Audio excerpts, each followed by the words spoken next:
It seems like you've been carrying the idea of this film for a really long time. Tell us how the initial idea come to form. Yeah. Yeah, so the initial idea comes from experiences with my paternal grandmother. She was a poetry editor and an intellectual and someone who was very, very sharp with her language. And when she developed dementia, my family, we in our grief sometimes would speak about her in the past tense. And yet that gap between not only how my family, how we spoke about her, but how sort of we as a society talk about people with memory loss as being no longer there, as fading away, as disappearing. That gap between that narrative and the person who is still there really haunted me for many years after she passed.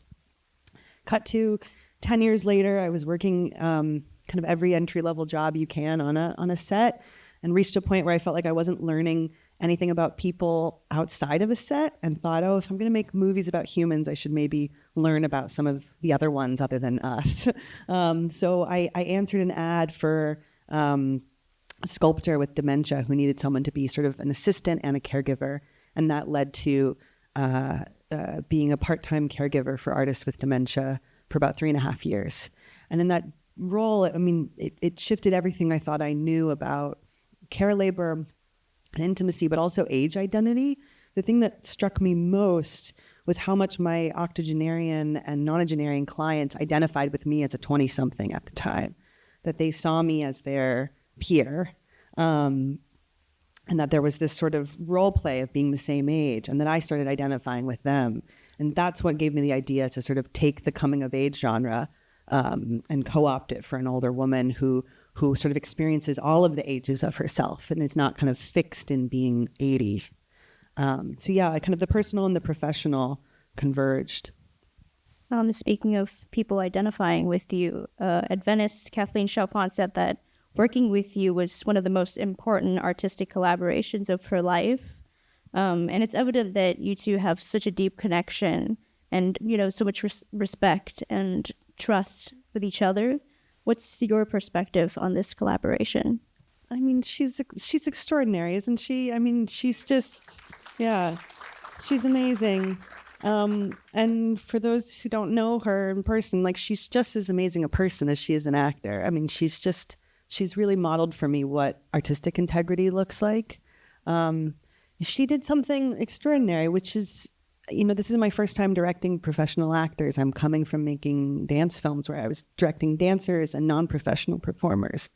And I was so nervous to direct dialogue, and then to have the first actor you direct be Kathleen Chalfant, who's just like, she's just so good. I was so nervous. And she made me feel so completely trusted while mentoring me. And to do that with a first timer without being condescending, without making me feel like I didn't know what I was doing. I just think it was amazing the way in which she collaborated, not only with me, but with our whole crew who are here and can testify to this. I mean, she just was wonderful to work with. And also we were working in a real retirement community, and she usually wouldn't go to her green room in between setups. She would just go hang out in different residents' rooms and get their life story. And she's just, I can't say enough good things about her. She's an amazing person to work with.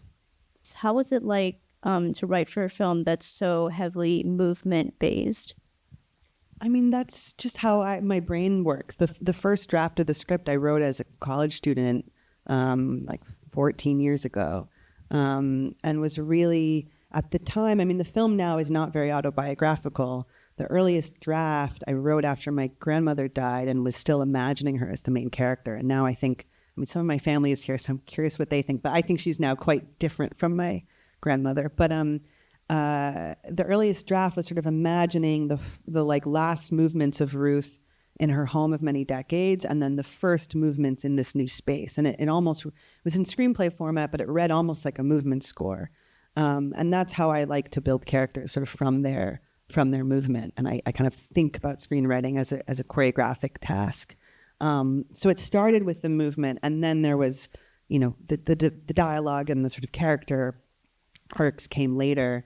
But then I think a big part of the edit And shout out to Kate Abernathy, one of our editors, who's here. I think a big part of the edit for us was sort of stripping away some of the subplots and kind of more traditional narrative stuff that I developed to kind of bring it back to the sort of simplest possible story through her movement. Because we just found in the edit that we needed to stay very close to Ruth. And if we didn't, the spell was sort of broken. What was the process like figuring out this visual language? Yeah, I mean, I'm very lucky to have been working with the same production designer and DP for 10 years, Gabe Elder and Stephanie Osen-Cohen. And because it took so long to make this film, we really got to kind of think through what the language was for a long time. And what we came to was this idea that the perspective of the film and being with Ruth, it wasn't going to be a sort of ocular perspective or a cognitive perspective, but an embodied one. And part of that is because I think one of the ways in which we get to that narrative of decline with older adults with memory loss is by thinking about people just as sort of walking brains, so thinking of people as their sort of cognitive selves. And folks with memory loss oftentimes have a sort of heightened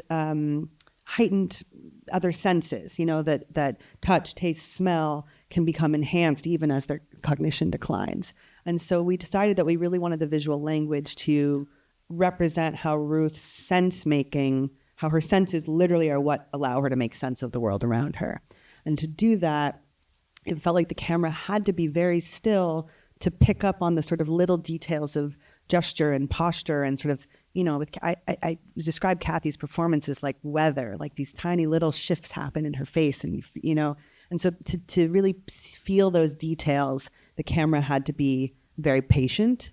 So it was clear for us that the camera had to be still, and then also there was a practical element too, which is that, you know, we were filming in a real retirement community, so we couldn't have like dolly track laying around in the hallway. So there's that component too.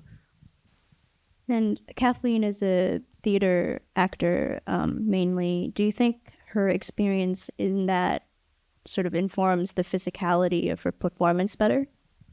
Yeah, I mean, I think a lot of work in theater, of course, she's beloved in theater, but she's also collaborated with a number of choreographers. And so as nervous as I was to direct dialogue, she came in and was very open to talking about her characters through embodiment. You know, she's done amazing work with Yvonne Rainer and Pam Tanowitz and some of these legends of dance. And so that was often our kind of shared entry point. But she, you know, she's also done a lot of work in film and TV, and I think she's very skilled at kind of modulating her performance between these mediums. That's amazing to hear. So the character Ruth is such a sharp, intelligent woman. And you also find out that she's an accomplished career woman as well. And contrasting this with the struggles that she faces with the loss of agency and loss of identity, one could really easily have a feminist reading of this character. Was that something that you thought about?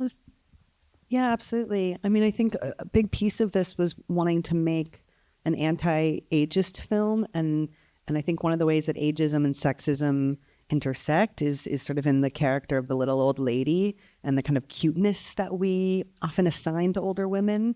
And the older women I know, particularly my two grandmothers, they are not cute. You know, they are fierce, brilliant women. There's nothing cute about it.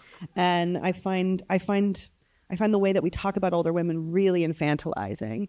And so I wanted to show this older woman as being, you know, despite her cognitive abilities declining, that her sense of self finds a way and maintains a kind of direction despite what she's going through.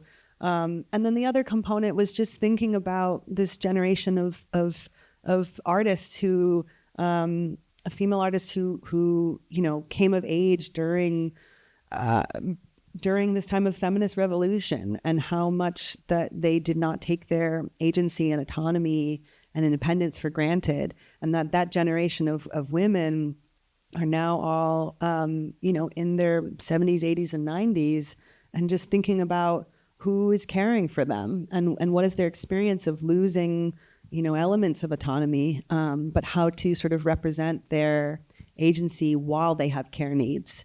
And just, feeling like my generation of women has so much that we owe to them. And so I wanted it to, in some ways be an homage to this generation of feminists that paved the way for us. So you mentioned this was your first time working with professional actors, with Kathleen and H-Town Benjamin, but you also collaborated with the residents at Villa Gardens, and I know some of them are here. Were they all non-professional actors? I would say there was one resident who we worked with, Bernie, who's the sunbathing man, who had acted before. Everybody else didn't have professional acting experience, but our crew facilitated a filmmaking workshop for all the residents leading up to filming.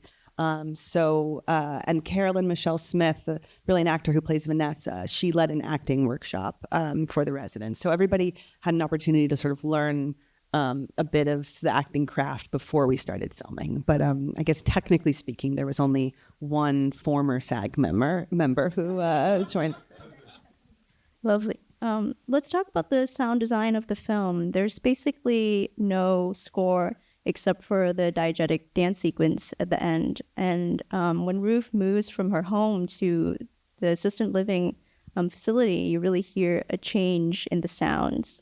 How did you work with the sound designer on this? Yeah, I mean, we had an amazing sound designer named Eli Cohn, and there were sort of a few threads that we kept coming back to. One was, going back to that idea of Ruth's senses being heightened.